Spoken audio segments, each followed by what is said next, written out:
Joining me now on this beautiful day outside of City Hall is City Councillor Bridget Mearns. Welcome. Thank you very much. All right, so let's get right into it. You guys had a City Council meeting this week. A lot of stuff was on the agenda.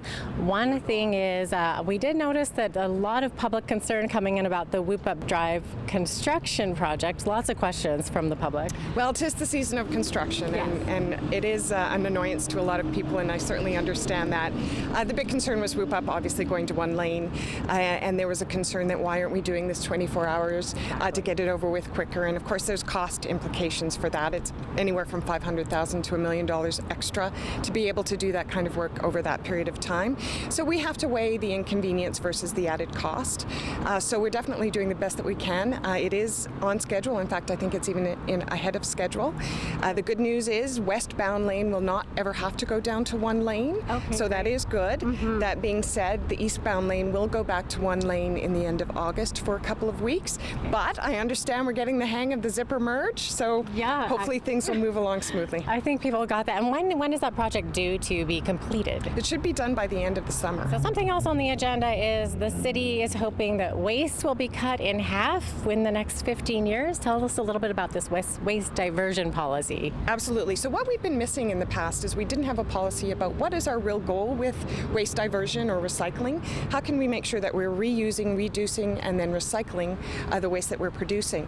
So this policy that we adopted on Monday sets targets, and those targets are across the ICI, or the commercial and industrial section, as well as the construction and demolition industry and residential. So now that we have those targets in place, now we can start designing strategies and programs to meet those targets. So this is a first step into actually getting some real solid results.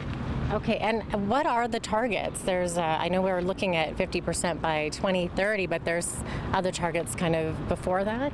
Yeah, so the midterm target would be year 2021, and we're looking at a 30% diversion target rate. So that would be across all of those streams, the residential, ICI and construction and demolition. So across all targets, and then the full 50% by 2030. Okay. There are some things happening downtown at Lethbridge, particularly with some of the buildings here. What's happening with the Oliver Building? So the Oliver Building, we actually have it to RFP now to sell. The idea is that it is a piece of property that we'll have to deal with. It is in terrible shape, and it is a piece of property that's prime to our downtown location. So we want to see people's ideas, people who want to purchase it and what they want to do with it, so that we can take a look and see what's out there, and hopefully something wonderful will come forward and we can see that parcel of land be redeveloped. As it is right now, it's unsafe. You can't enter the building without protective equipment. It really is in rough shape. So it's time that we do something with that, and hopefully our community will step forward and there'll be a great developer who has a good idea.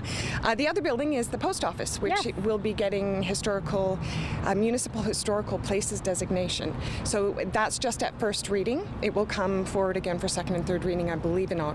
Okay, so we've got the old and the new happening downtown. Well, it's really good examples of where these historical resources have either been kept in great shape by their owners or not. So it's really disappointing when we see buildings like the Oliver Building having been so neglected over the years.